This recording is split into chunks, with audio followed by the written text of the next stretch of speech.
Hola, ¿qué tal? Buenas noches, ¿cómo andan? Como lo anunciamos, en breve vamos a estar conversando con nada menos y nada más que con Alberto Franceschi. ¿eh?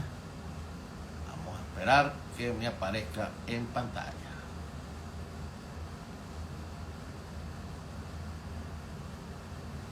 Vamos a esperar que me aparezca en pantalla.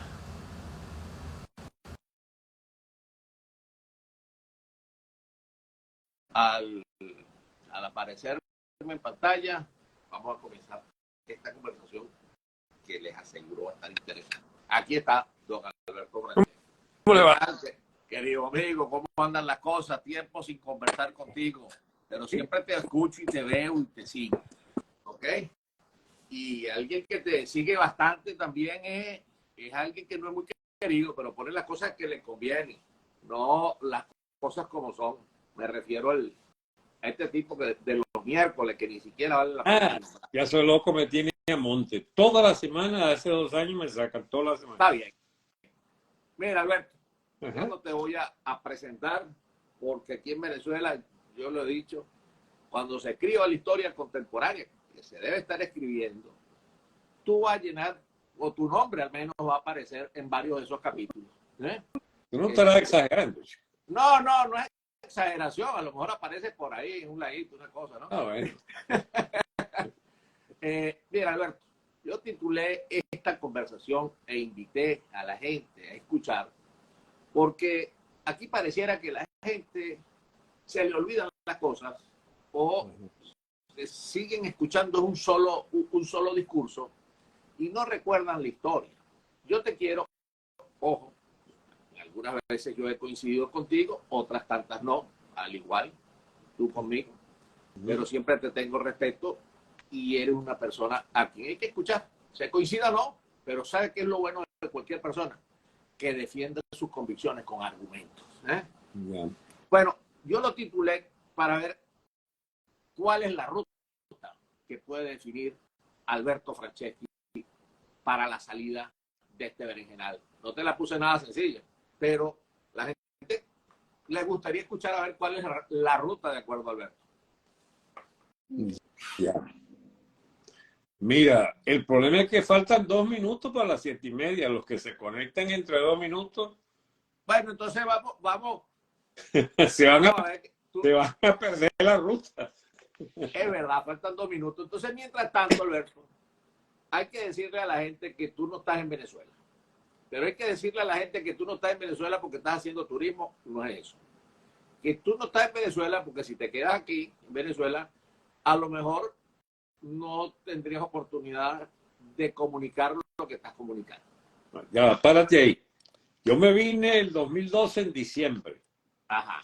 Me vine porque me querían echar el guante. Eso es Y lo yo, que yo sé. y yo a estos carajetes no les pago cárcel. ¿Bien? Ah, Allá porque lo que les pueda gustar la cárcel, a mí no me gusta. aquí, Y yo no voy a, mire, yo no voy para a eso la cárcel ni a Chávez ni a Maduro. para, Chávez me dejó quieto porque, bueno, yo estaba metido en mi finca ya tranquilo. Sin embargo, en los últimos 2 años que yo viví en la finca y en Miranda, al occidente de Carabobo, pues, tuve no menos de 30, 40 robos. Yo perdí la cuenta. Robos, y me asaltaban, me destrozaban todo, se llevaban hasta en camiones, se llevaron una vez todo lo que tenía, pues, en los cuartos, escaparates, toda la ropa, o sea, era un hostigamiento que tú sabes que el AMPA es muy difícil que agarre la manía de robar a una sola persona, pues eso me pasó a mí. Habían matado a varios de los amigos en la zona, hacendados, finqueros, y entonces yo resolví, Dios mío, y si me toca que es una banda que me quiera liquidar, eso por allí. Entonces me alejé un poco de la finca y ya hacía otra vez una vida bastante casera en Valencia. Y no paraba el hostigamiento a la finca que seguían robándome lo que tenía y lo que no tenía. ¿Sabes cómo es la vaina? Yo voy a meterme. Y me metí a conspirar, para serte sincero. Este, yo conspiraba a fondo al lado del general Baduel, que para ese entonces, bueno, era la figura militar presa de Chávez, preso, que defendía la tesis que yo sigo defendiendo. Las Fuerzas Armadas tienes que quebrarlas para poder pensar en un cambio de régimen. Este es uno de los temas que obligatoriamente hay que tratar en esta o en cualquier conversación.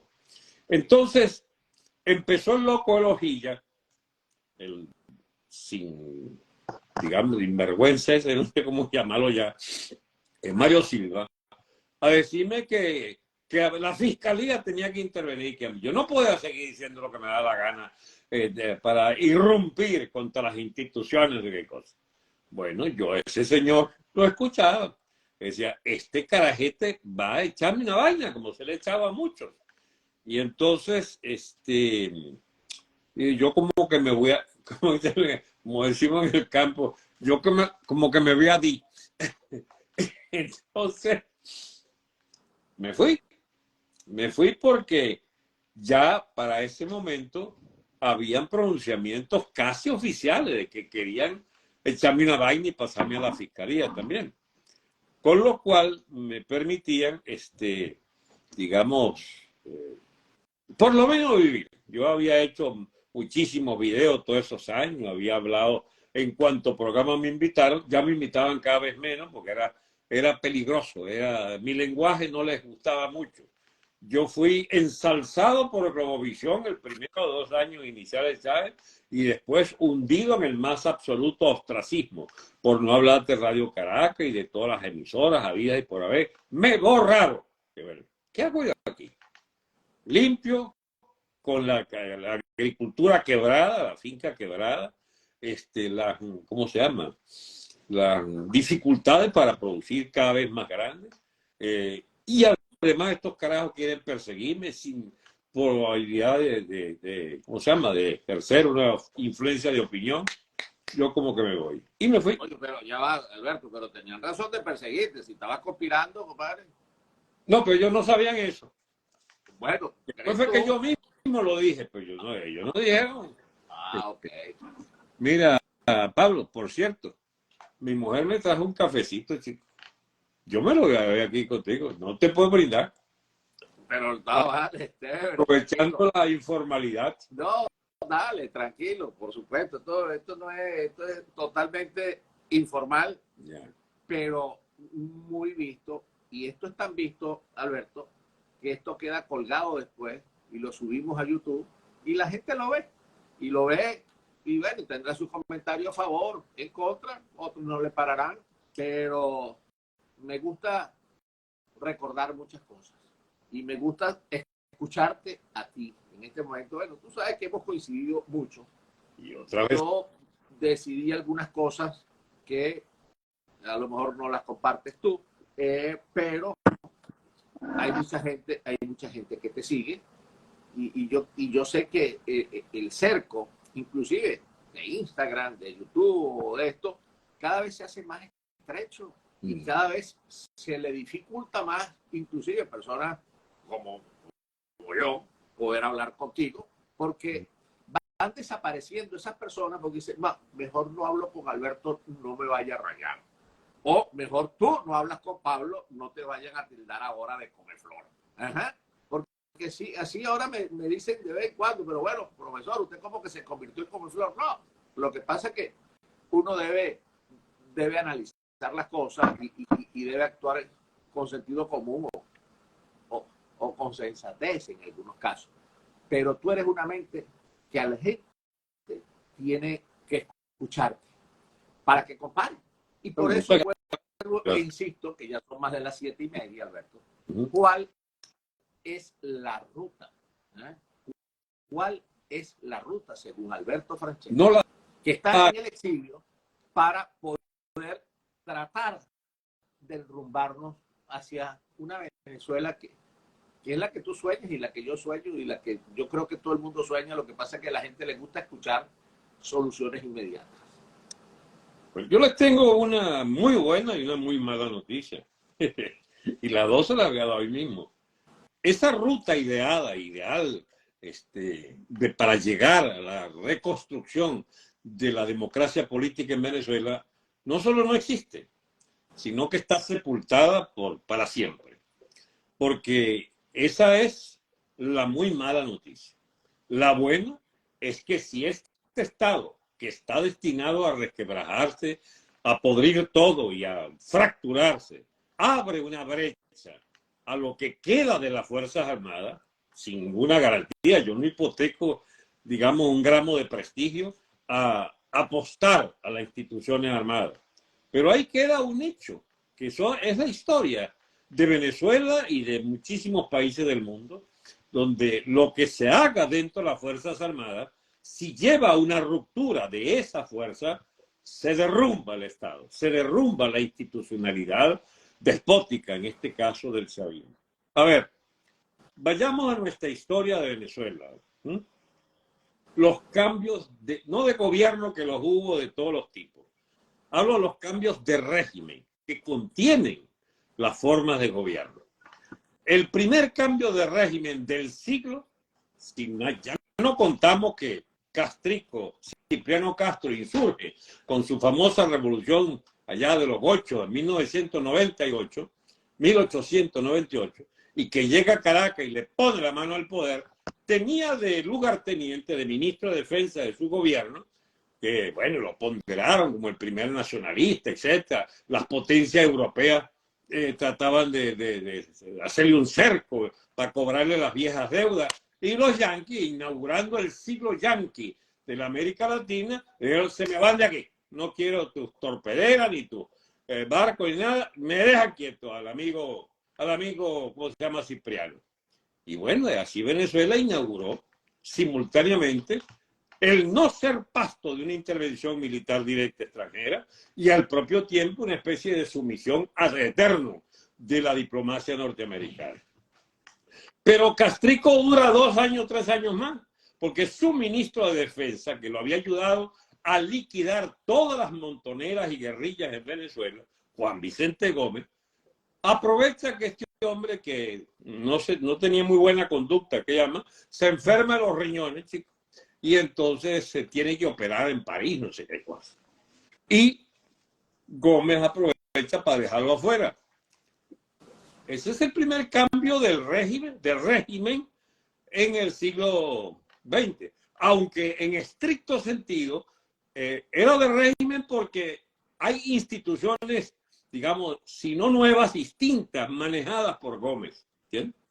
Y Castro es sencillamente echado y todos sus amigos políticos, digamos, execrados. Y bien, y eso duró hasta 1936. O diciembre del 35, que muere Gómez. Gracias a que murió, no hubo ningún cambio, digamos, abrupto de instituciones a la salida del gomecismo. Porque sigue el gomecismo, pero de la mano de López Contreras, que era su ministro de Defensa y jefe de la Fuerza Armada y todos esos títulos que tiene López Contreras. Y bien, arranca el lopecismo, que es la actualización del mismo régimen de Gómez, solo que él le hace un cambio básico. Él quiere sujetarse a normas constitucionales básicas, como que los periodos constitucionales determinan la necesidad de una nueva elección, etcétera. Y bien, se reelige el señor, ¿cómo se llama? López Contreras, el año 40, y eso no le gustó pues a las Fuerzas Armadas. ¿Bien? No, vamos a hacer una vaina, vamos a aprovechar. Salimos de López Contreras. Aquí está el general Medina, que va a cumplir el sueño de todo militar, que es tener el máximo poder calladito, medio escondido, etc. Bien, entonces empieza el medinato, que dura 4 o 5 años nada más, apoyado por el Partido Comunista de Venezuela, recién fundado, apoyado por Copey, apoyado por gente como Larpietri, apoyado por la élite caraqueña, apoyado por la oficialidad militar.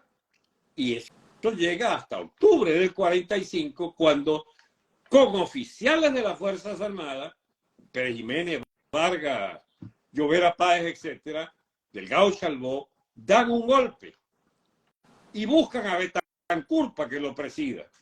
Y ese golpe, conocido como la Revolución de Octubre, genera un nuevo régimen, ya no un cambio de gobierno.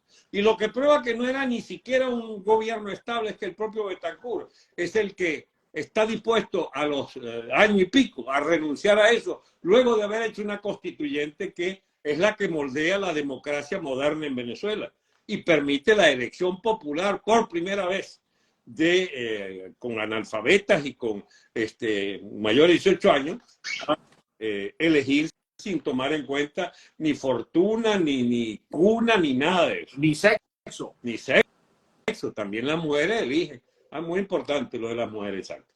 Y entonces tenemos a un gobierno electo que saca el 72-73% de los votos, saca Gallego.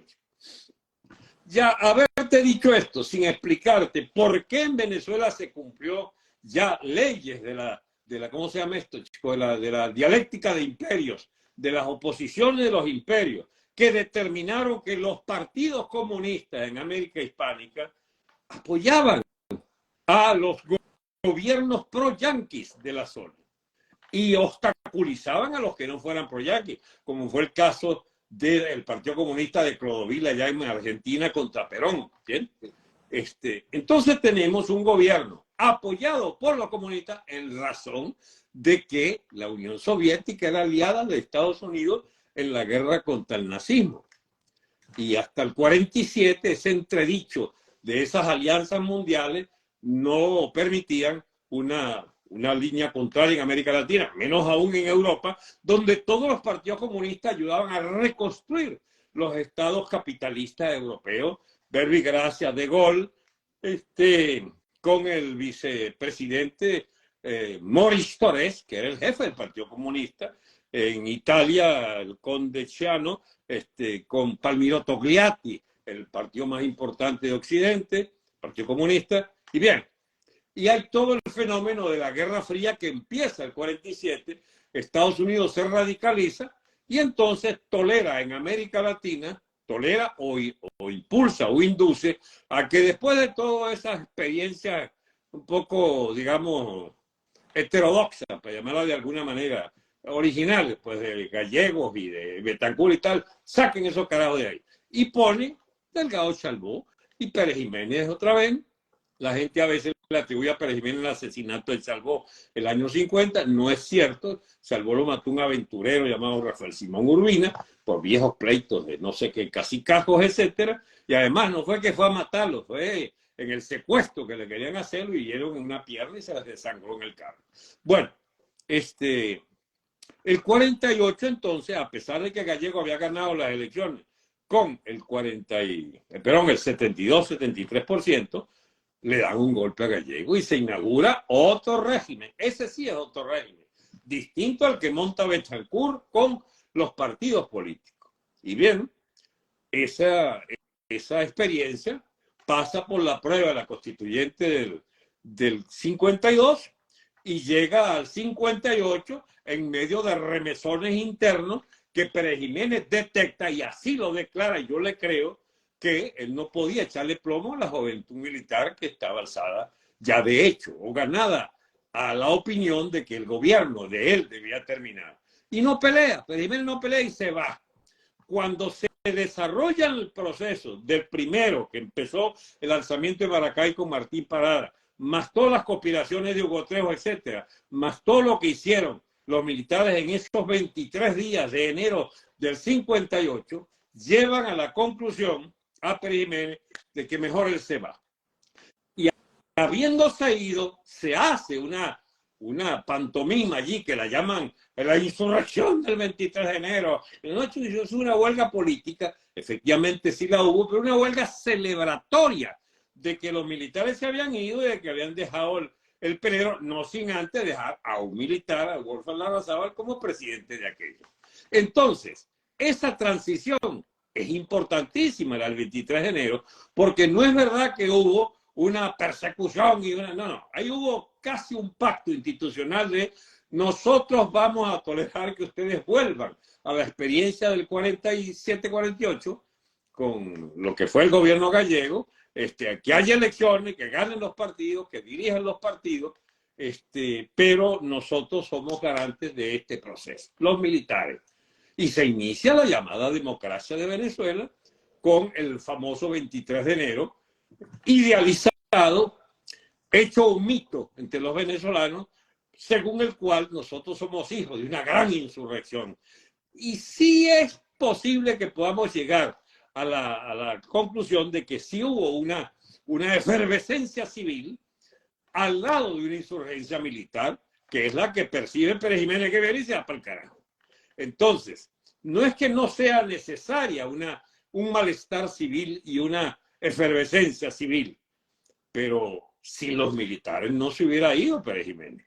Y es ese golpe al régimen para hacer otro régimen que se pacta, chico, con la burguesía de Caracas, con Mendoza, Blas Lamberti, su abogado, queda ahí. Él tuvo en los primeros días de la Junta, después deja al flaco Sanabria. Habían otros allí.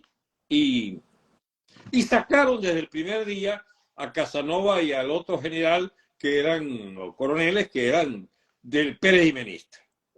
Villarte, algo así. Romero Viñate, creo que se llama.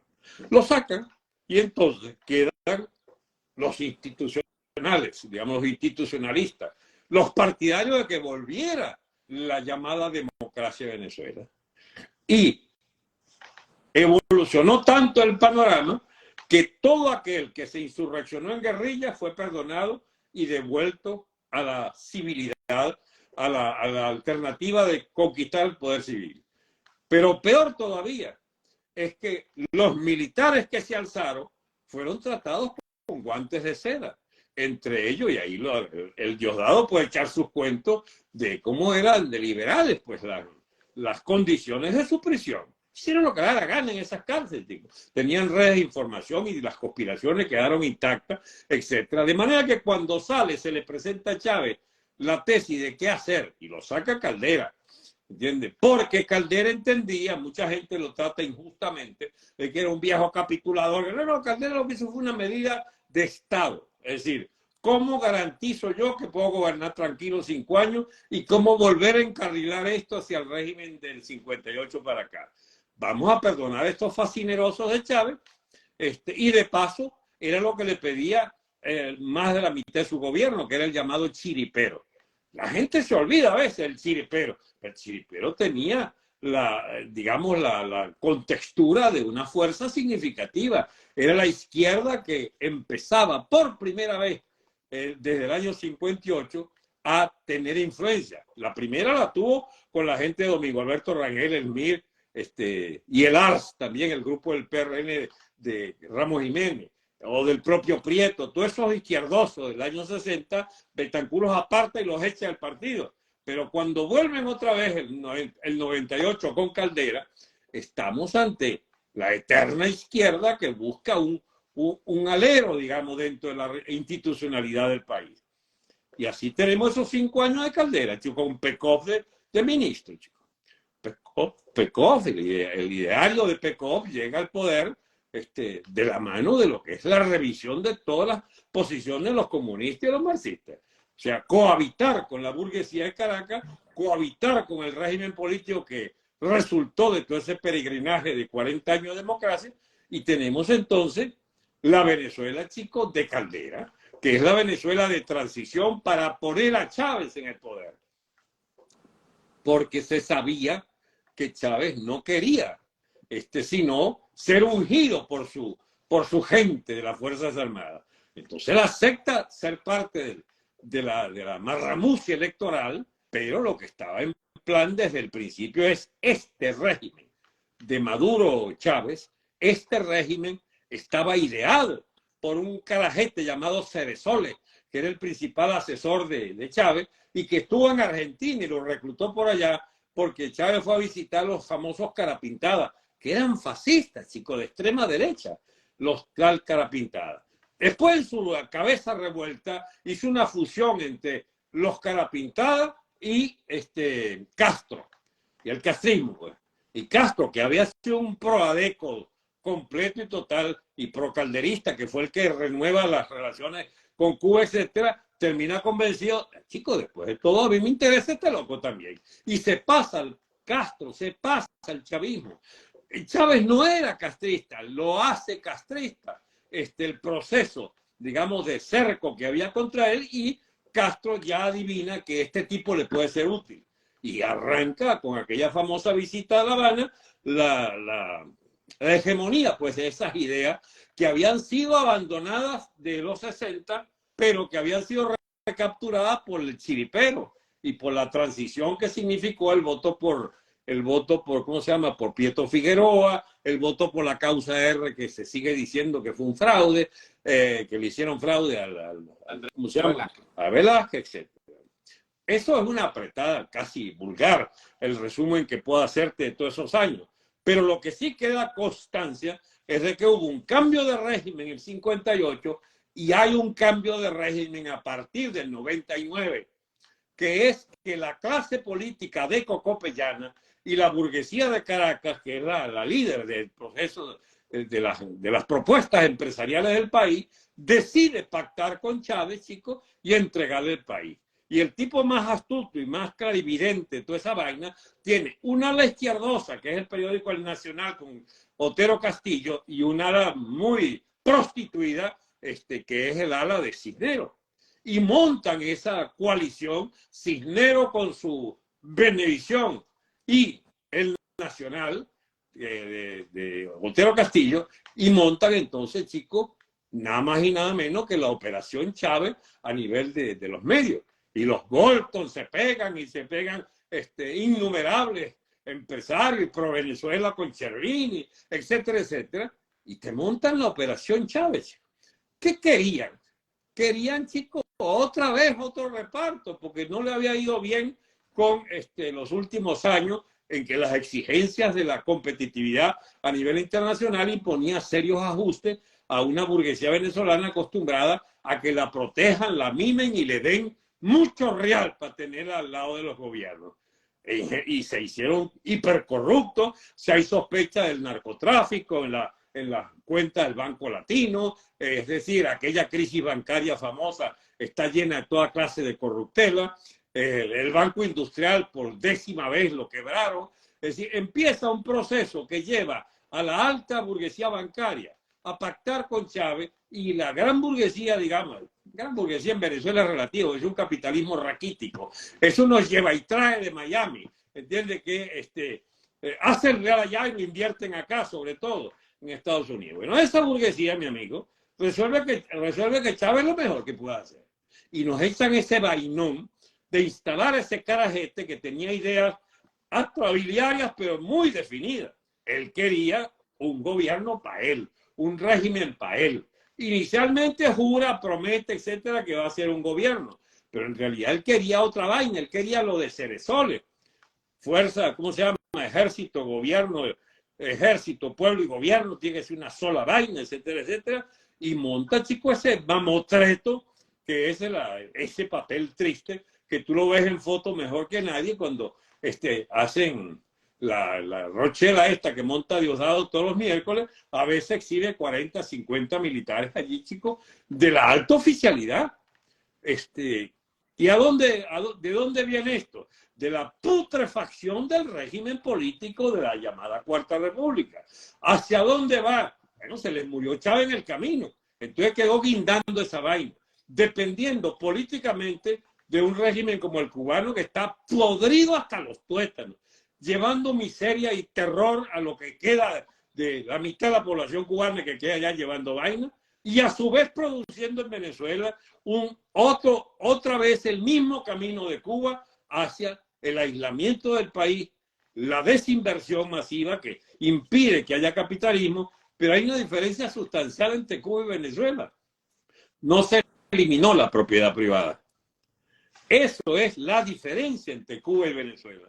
Entonces ellos siempre andan buscando y lo logran que los empresarios, llamados empresarios privados, y mucha gente de la clase media conserve parte importante de lo que fueron sus propiedades y sigan entonces como sostén del gobierno chavista como si fuera un gobierno más de la Cuarta. Y tienes tú entonces una fe de cámara inicialmente, ¿te acuerdas que el Áñez Fonseca se llamaba? El primer presidente de la...